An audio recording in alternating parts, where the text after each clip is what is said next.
Hello friends, welcome back to Robomatic. और आज की वीडियो में हम जो दो इंडिकेटर यूज़ करने जा रहे हैं उसमें से एक है 9 EMA और दूसरा है WMA, वो भी 30 का। चलते हैं हम ट्रेडिंग व्यू के चार्ट पे। ये देखिए, मैंने ऑलरेडी यहाँ पे ये दो इंडिकेटर्स लगाए हुए हैं निफ्टी 50 पे और 3 मिनट्स पे लगाया है। ये 3 मिनट की कैंडल पे 9 का एक्सपोनेंशियल मूविंग एवरेज और 30 का वेटेड मूविंग एवरेज। अब हम स्ट्रैटेजी क्रिएट करने के लिए चलते हैं रोबोमेटिक के प्लेटफॉर्म पे। अगर आप न्यू हैं तो आपको क्लिक करना होगा साइन अप पे। ये यहाँ साइन इन विद गूगल भी कर सकते हैं आप, और आपके क्रेडेंशियल्स रेडी हो जाएंगे। और उसके बाद जब आप क्रिएट करना चाहेंगे तो आपको क्लिक करना होगा क्रिएट न्यू पे, और यहाँ जाके आपको सेलेक्ट करना है निफ्टी 50। मैं इसी पे बना रही हूँ और ये मेरा बन रहा है इंडिकेटर बेस्ड, और 3 मिनट्स के टाइम फ्रेम पे इसे बना रही हूँ मैं। ट्रांजैक्शन टाइप मेरा बोथ साइड हो जाएगा, chart type candle, product type MIS। CNC and BTST अभी फंक्शनल नहीं है तो प्लीज़ उसे यूज़ ना करें। स्टार्ट टाइम मेरा हो जाएगा 9:16, और अगर आप इक्विटी पे बना रहे हैं तो आपका स्टार्ट टाइम 9:15 होगा यहाँ पे।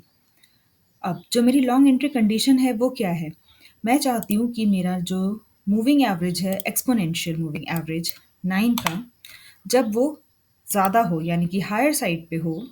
ये देखिए, यहाँ पे आप सिलेक्ट कर सकते हैं crosses above, crosses below, higher than, less than, equal. यहाँ मैंने सिलेक्ट किया है higher than weighted moving average,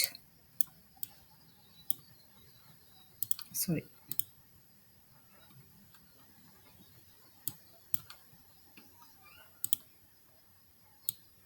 weighted moving average 30 से जब ज़्यादा होगा तो मेरा कॉल बाई होना चाहिए, और जब वेटेड मूविंग एवरेज से कम होगा 9 का एक्सपोनेंशियल मूविंग एवरेज, तो शॉर्ट एंट्री कंडीशन होनी चाहिए।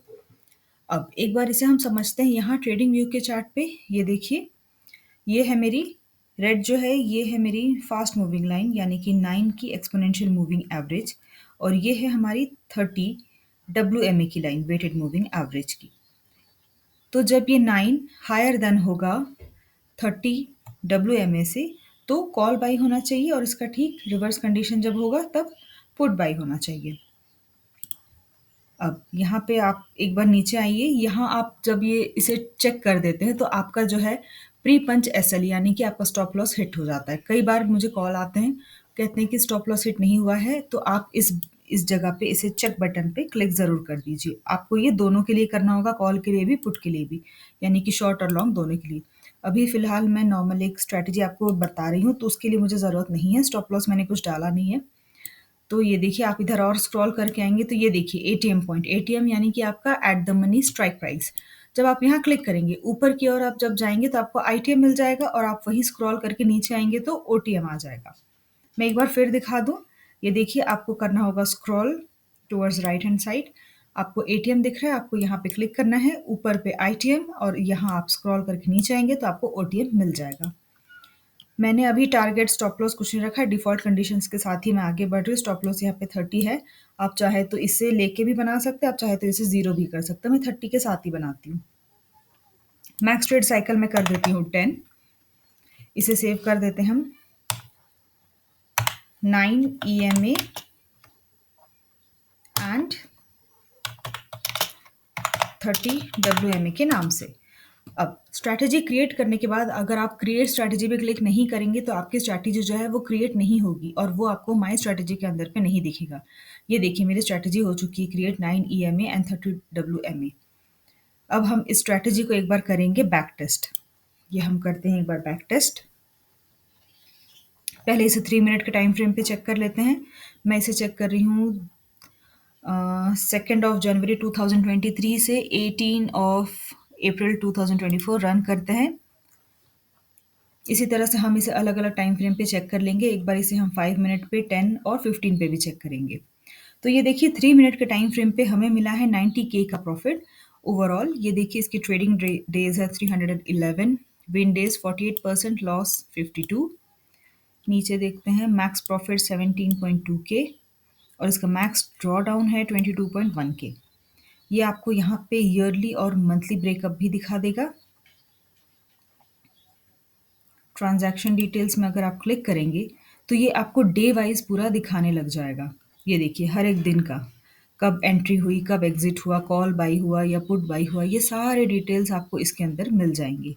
तो हम इस डिटेल्स को जो है ये ट्रांज़ैक्शंस को एक बार हम ट्रेडिंग व्यू के चार्ट पे जाके भी कन्फर्म कर लेते हैं कि ये उससे मैच हो रहा है या नहीं, ठीक है? तो इसे हम रैंडम एक बार चेक करते हैं, लेटेस्ट डेटा के लिए ही देख लेते हैं। इसे हम करते हैं चेक रीसेंट अप्रैल मंथ के लिए ही चेक कर लेते हैं।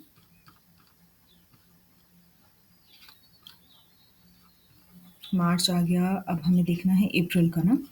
तो अप्रैल के लिए हम चूज़ कर लेते हैं एक डेट, 12th अप्रैल ले लेते हैं।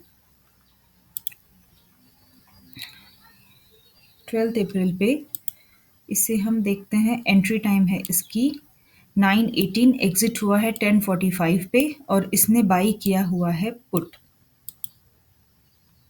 9:18 ये रहा हमारा 9:18 का कैंडल। यहाँ पे हमारा एक कंडीशन मीट हुआ है और यहाँ पे हुआ है हमारा पुट बाई, क्योंकि जो 9 की मूविंग एवरेज है, एक्सपोनेंशियल मूविंग एवरेज, वो नीचे है और 30 WMA की मूविंग एवरेज जो है वो ऊपर है, ठीक है? और इसी का रिवर्स सिग्नल हमें मिला है 10:45 पे। ये देखते हैं 10:45 पे, ये देखिए यहाँ पे इनके क्रॉसओवर पे ये जब जैसे हायर गया तो इसने एंट्री ली और फिर इसने एग्ज़िट किया है, इसने फिर एग्ज़िट लिया है 12:18 पे। तो ये देखिए यहाँ पे इसने फिर एग्ज़िट लिया है, सॉरी ये वाली कैंडल, ये देखिए। फिर इसने दूसरी एंट्री ली इसी टाइम पे 12:18 पे और एग्ज़िट किया इसने फिर सीधे 1:57 पे, यानी कि 13:57 पे यहाँ पे इनकी एग्ज़िट हुई है और फिर इसने एक बार एंट्री ली 15 यहाँ पे लिया है 13:57 पे एक बार फिर से एंट्री और फिर इसने एग्ज़िट ली है 2:06 पे, ये देखिए यहाँ पे।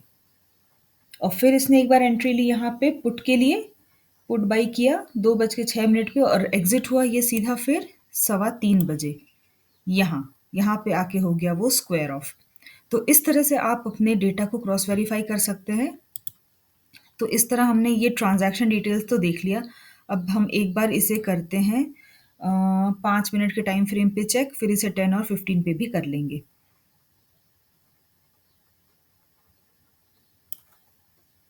यहाँ हम इसे चेंज कर देते हैं, 5 मिनट पे एक बार रन करके देखते हैं कि हमें इसमें कैसे रिज़ल्ट मिलते हैं। 3 मिनट पे तो हमें 90 पॉइंट समथिंग का प्रॉफ़िट था। 5 मिनट पे हमें क्या मिला? 5 मिनट पे हमें मिला है 59.9 के, मतलब इससे बेटर हमें 3 मिनट्स के टाइम फ्रेम पे मिला था। और मैक्स प्रॉफ़िट इसका 18.2 के है और मैक्स लॉस है 18.15, मैक्स ड्रॉडाउन 27.8, उसमें मैक्स ड्रॉडाउन भी काफ़ी कम था। एक बार हम इसे चेक करेंगे फिर से 10 मिनट पे भी, और उसके बाद लास्ट एक बार हम इसे चेक करेंगे 15 मिनट के टाइम फ्रेम पे। इस तरह से आप इसे अलग-अलग टाइम फ्रेम पे चेक कीजिए। मैक्सिमम आप इसे 60 मिनट के टाइम फ्रेम पे चेक कर सकते हैं। तो इस पे हमें मिला है 15.3 के, ये थोड़ा-सा और कम हो गया। आई डोंट थिंक 15 मिनट के टाइम फ्रेम पे हमें इससे बेहतर कुछ मिलेगा, बट फिर भी एक बार हम इसे चेक कर लेते हैं, क्योंकि जैसे-जैसे टाइम फ्रेम बढ़ता जा रहा है रिज़ल्ट अच्छे नहीं मिल रहे हैं उतने। सबसे बेस्ट हमें 3 मिनट पे ही मिला है। ये देखिए यहाँ पे -10.2 के मिला है। तो यानी कि ये स्ट्रैटेजी बेस्ट टाइम फ्रेम है इसके लिए 3 मिनट्स का। तो इस तरह से आप अलग-अलग इसमें टाइम फ्रेम पे इसे चेक कीजिए, टारगेट स्टॉप लॉस लगाइए और फिर हमें कमेंट में बताइए कि आपको ये स्ट्रैटेजी कैसा लगा, और अगर आप चाहते हैं कि मैं किसी और इंडिकेटर को यूज़ करके भी कोई और स्ट्रैटेजी आप लोग के लिए बनाऊँ, तो प्लीज़ कमेंट ज़रूर कीजिएगा। See you in the next video. Thank you.